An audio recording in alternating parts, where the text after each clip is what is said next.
Among the most formidable Native American tribes, the Comanche stand out as one of the most feared. Known as the Lords of the Plains, the mere mention of their name struck terror in the hearts of both native tribes and European settlers. The name Comanche is derived from the Ute word Comanchia, meaning anyone who wants to fight me all the time, or more simply, enemy. The Comanche's origins trace back to the Shoshone tribe, from which they eventually split and moved to the Great Basin. From there, they began to dominate the vast plains of what is now the western United States, building a reputation that made them legends in Native American history. Anthropological evidence reveals the strong connections between the Comanche and other tribes, not only through their shared history, but also through their language and culture. The Comanche language belongs to the Uto-Aztecan linguistic family, a vast group of languages spoken across the western United States. This language family links the Comanche to other native tribes, demonstrating the deep-rooted connections that span across regions and generations. In the 16th century, European settlers, particularly the Spanish, introduced horses to North America. These majestic animals quickly became an invaluable asset to indigenous tribes, and the Comanche were among the first to fully embrace their power. Through trade networks with neighboring tribes, such as the Pueblo people and other plains tribes who had already acquired horses, the Comanches obtained these prized animals. They exchanged buffalo hides, captives, and other resources, marking the beginning of a transformation that would shape their way of life forever. The arrival of horses enabled the Comanche to become unparalleled riders and fierce warriors of the plains. With their newfound mobility, the Comanche quickly became expert horsemen. The acquisition of horses allowed them to expand their territory at an astonishing rate. No longer confined to the rugged mountains and the vicinity of their Shoshone neighbors, the Comanche set their sights on the vast plains of eastern Colorado and western Kansas, carving out a powerful empire. Their mastery of horsemanship not only gave them the ability to cover large distances quickly, but also transformed them into the fiercest warriors the plains had ever seen. The Comanche's migration to the plains was fueled by the abundance of buffalo, a crucial resource for food, trade, and materials. The vast open plains provided everything they needed to thrive. With horses at their side, the Comanche evolved into expert equestrians, using their horses not just for transportation, but also for hunting, trading, and warfare. The horse became far more than a tool. It became a symbol of status and power, reflecting the Comanche's newfound strength and dominance over their territory. The Comanche were unmatched in horsemanship, with children beginning to ride from a very young age. Both men and women developed exceptional equestrian skills, which were vital to their identity as warriors. One of the most impressive aspects of Comanche horsemanship was their ability to catch and train wild horses. This skill was not only essential for mobility, but also a symbol of their strength and ingenuity. The Comanche's deep connection with horses made them fierce and adaptable warriors, able to execute complex maneuvers in battle with incredible precision. When a Comanche spotted a wild horse, they moved with lightning speed, using a rope to lasso the horse's neck and pull it in. Once captured, they expertly choked the horse just enough to make it faint from exhaustion. As the horse lay weakened, the Comanche would approach calmly, blowing gently into its nostrils to bring it back to life. Afterward, the Comanche would carefully tend to the horse, removing wild hairs from around its eyes and fitting it with a headstall, a special piece of gear to help control the animal. To ease the training process, the wild horse was paired with a calm mare, allowing them to form a bond that would help the horse trust its new rider. The Comanche trainers took a patient and strategic approach to familiarize the horse with human presence. Over several days, they allowed the horse to grow accustomed to their touch and scent, gradually building trust. Once the horse was ready, it was set free but stayed close to the mare, shadowing her movements. This process fostered a bond between the two, allowing the wild horse to feel secure in its new environment. When the time came for riding, the handler would lead the horse into deep water or a creek with a sandy bottom. This method not only helped reduce the horse's resistance, but also softened the impact if it tried to buck off its rider. William Blakemore, an Englishman who spent years with the Comanche, observed, "On foot, slow and awkward, but on horseback graceful, they are the most expert and daring riders in the world." In battle, the Comanche were masters of speed and precision. With a terrifying war cry, they would charge at their enemies, concealing their bodies behind their horses, leaving only one foot visible. From this concealed position, they would unleash bullets or arrows with deadly accuracy, shooting over and under the animal's neck. Each warrior had a favorite warhorse, a trusted companion they cherished and only rode into battle, forming an inseparable bond. The Comanche women, equally fearless, were daring riders and hunters, skilled in lassoing antelope and shooting buffalo from horseback. Their unmatched horsemanship made them formidable on the battlefield, reinforcing the Comanche's reputation as a tribe of unparalleled warriors. The Comanche rapidly grew in strength and numbers, establishing themselves as a tribe feared for their unmatched prowess in war. They were relentless and brutal, known for their tenacity and fearlessness in battle. The Comanche's reputation spread far and wide, and after Spain acquired Louisiana from France, Spanish soldiers wrote of their awe at the Comanche's exceptional horsemanship and their utter fearlessness in the face of war. The Comanches were a force to be reckoned with, striking terror into all who encountered them, whether on horseback or in the heat of battle. The Comanche were never ones to seek peace. Instead, they were bold and relentless in their quest to defend their land. Their reputation for violence struck fear into the hearts of European settlers. Many settlers, French, Spanish, and Americans alike, fell victim to the Comanche's fierce raids. Their relentless attacks made it nearly impossible for outside forces to claim Comanche land. So ferocious were the Comanche that they single-handedly halted the expansion of the Spanish for nearly 50 years, proving their indomitable spirit and power. General James Wilkinson of the United States once declared that the Comanche were the toughest indigenous group on the continent.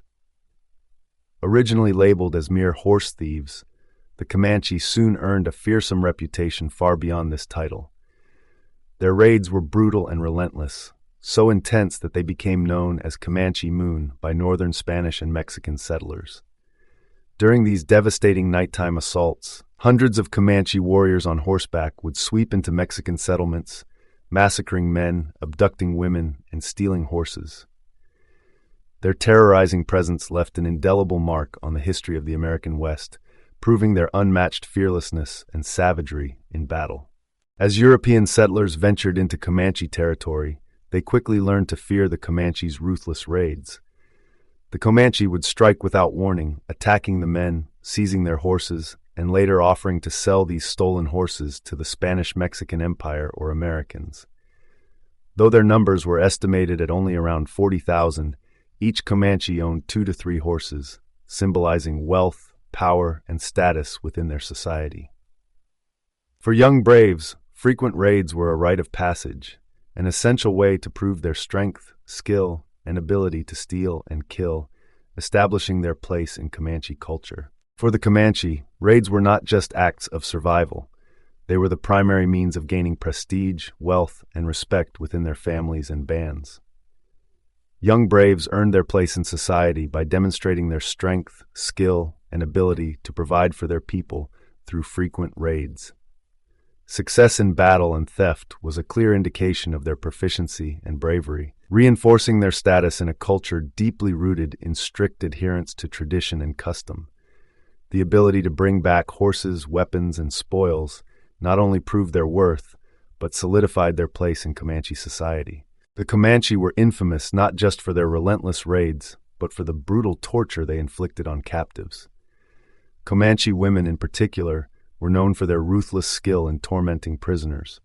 Once at the mercy of a Comanche woman, the enemy would often pray for death as their torment seemed endless. S.C. Gwynn, in his book Empire of the Summer Moon, bluntly states that no other tribe, throughout the history of Spanish, French, Mexican, Texan, and American presence in the region, caused as much destruction and death as the Comanche, with no close second. Gwynn vividly recounts the immoral brutality that marked Comanche attacks on white settlers. Torture, killings, and gang rapes were commonplace. He explains the cold logic behind their raids. All men were killed, and the surviving captives endured terrible torture. Women faced brutal rapes while babies were frequently killed. In the historical narrative by T.R. Fehrenbach in Comanche, The History of a People, he recounts a harrowing incident involving the Parker family in Fort Parker in 1836. Around 100 Comanche warriors riding on horseback approached the fort under the guise of peace. One warrior waved a white flag to deceive the Parkers, setting the stage for a gruesome raid that would leave a lasting mark in history. The Iroquois Confederacy, also known as the Haudenosaunee or Six Nations, is a shining example of indigenous political and social organization in North America. This powerful alliance, formed by the Mohawk, Oneida, Onondaga, Cayuga, and Seneca tribes, was a strategic force that shaped the region for centuries. The roots of the Iroquois Confederacy can be traced to a complex and cooperative process where these diverse tribes came together to form one of the most sophisticated political systems among native peoples. The Mohawk, positioned to the east, played a critical role due to their strategic location and early interactions with European settlers.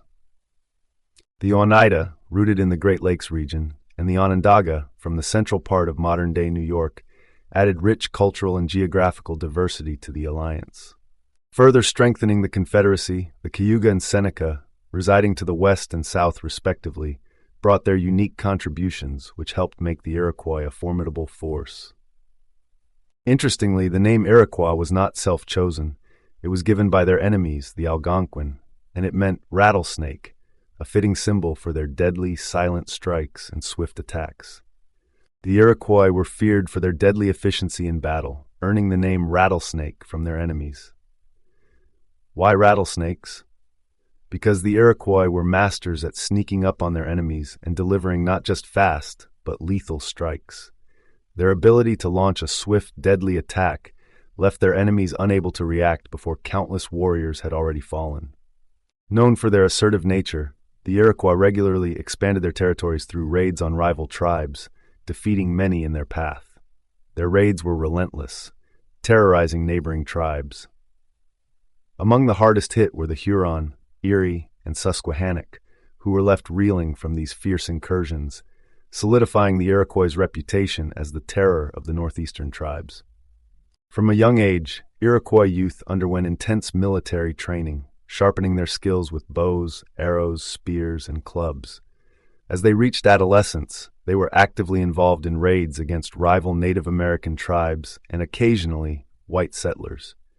This early exposure to battle helped shape them into ruthless warriors, fighting without hesitation and driven by a singular focus: to secure victory at all costs. The ability to display military prowess not only earned them respect, but also opened the path to the prestigious title of war chief. However, one of the most terrifying aspects of Iroquois warfare was the treatment of prisoners. Captives were often forced to endure the horrific ritual known as the gauntlet, where they would sprint between two rows of Iroquois warriors wielding thorny sticks and branches, subjected to relentless physical punishment. From a young age, Iroquois youth underwent intense military training, sharpening their skills with bows, arrows, spears, and clubs. As they reached adolescence, they were actively involved in raids against rival Native American tribes and occasionally white settlers. This early exposure to battle helped shape them into ruthless warriors, fighting without hesitation and driven by a singular focus: to secure victory at all costs. The ability to display military prowess not only earned them respect, but also opened the path to the prestigious title of war chief. However, one of the most terrifying aspects of Iroquois warfare was the treatment of prisoners. Captives were often forced to endure the horrific ritual known as the gauntlet, where they would sprint between two rows of Iroquois warriors wielding thorny sticks and branches, subjected to relentless physical punishment. The Beaver Wars, which spanned the 17th century, stand as a powerful testament to the fierce nature of Iroquois warfare and their military culture. During this period, the Iroquois Confederacy waged a series of conflicts aimed at expanding their territorial dominance. One of their key victories was the subjugation of the Susquehannocks in what is now Pennsylvania, cementing their strength in the region. The Iroquois also dealt a significant blow to the Huron peoples around the Great Lakes, further consolidating their influence. By the early 1700s, the Iroquois had reached the height of their power, controlling an extensive expanse of land, from the western territories of Illinois to the northern reaches of Michigan and southward to the hills of Tennessee. What truly set the Iroquois Confederacy apart was their remarkable ability to maintain unity among the various nations within the alliance. This cohesion was most evident during the French and Indian War, where the entire Iroquois Confederacy aligned with the British. Their unity proved the power of collaboration, echoing the old wisdom: a threefold cord is not quickly broken. The Apache are a proud part of the southern branch of the Athabascan language group, which spans across Alaska, western Canada, and the American Southwest. The Apache tribes occupied a vast region, stretching from the Arkansas River to northern Mexico and from central Texas to central Arizona. Surrounded by powerful empires and foreign influences, the Apache did more than survive, they thrived. Facing challenges from the Spanish, Comanche, Ute, and Americans, the Apache adapted and became unmatched masters of mobile guerrilla warfare. Their strategy was as relentless as the land they inhabited, which was often harsh and inhospitable. Armed with traditional bows and the more modern rifles introduced by Europeans, Apache warriors became deadly opponents. It is said that they could fire multiple arrows in quick succession while riding at full speed on horseback, making them not only skilled archers, but also some of the most feared and agile warriors on the plains. The survival of the Apache was deeply tied to their mastery of stealth and surprise attacks, key elements that formed the foundation of their military strength. They were true masters of hide and seek, able to move silently through the rugged terrain, remaining unseen until the moment they struck. Apache warriors, skilled in the art of surprise, would emerge from hiding, strike with deadly precision, and then vanish just as quickly into the landscape they knew intimately. Their raiding tactics were legendary. They could cover vast distances at incredible speeds, whether on foot or horseback. This unmatched mobility, combined with their strategic brilliance, enabled them to hit swiftly, cause maximum damage, and retreat before their enemies had time to regroup. Their mastery of guerrilla warfare was enhanced by their ability to incorporate Spanish horses and steel weapons into their tactics, making them even more formidable. The Apache adapted quickly to these new technologies, using lances and knives with impressive skill, further elevating their effectiveness in battle. General Crook famously described the Apache warriors as the tigers of the human race, a fitting tribute to their formidable nature. Their ruggedness and physical prowess were unmatched. They were so fast and agile that they could outrun a cavalry on foot. This level of endurance and agility made them deadly opponents, capable of striking with speed and precision when their enemies least expected it. In the heat of battle, Apache warriors displayed exceptional skill in archery, often releasing 7 arrows into the air before the first one even hit the ground. This remarkable ability to fire multiple arrows in rapid succession proved their quick reflexes and deadly accuracy, making them some of the most skilled marksmen in history. The Apache were notorious for their brutal treatment of captives, showing no remorse in their methods of torture. Their cruelty knew no bounds. Enemies were often skinned alive and burned, while the children of their enemies met a gruesome fate, with their heads smashed against walls. The Apache's reputation for ruthless warfare was built upon such horrors, designed not only to punish but to instill fear in all who opposed them. What made their practices even more terrifying was their reverence for those who could invent new ways to torment captives. The more creative and brutal the method, the greater the respect the Apache warrior would earn, further solidifying their reputation as some of the most feared people of the American frontier. In conclusion, the Comanche, Iroquois, and Apache remain legendary for their relentless strength, unparalleled warfare tactics, and the fear they inspired in every enemy they encountered. These tribes didn't just defend their land, they dominated it, leaving an indelible mark on history. Their courage, skill, and tenacity have made them unforgettable symbols of resistance and warrior spirit. We'd love to hear your thoughts on these fearsome tribes. Drop a comment below, and don't forget to like and subscribe for more insights into their fascinating legacy. Stay tuned for more updates as we continue to explore the untold stories of Native American history.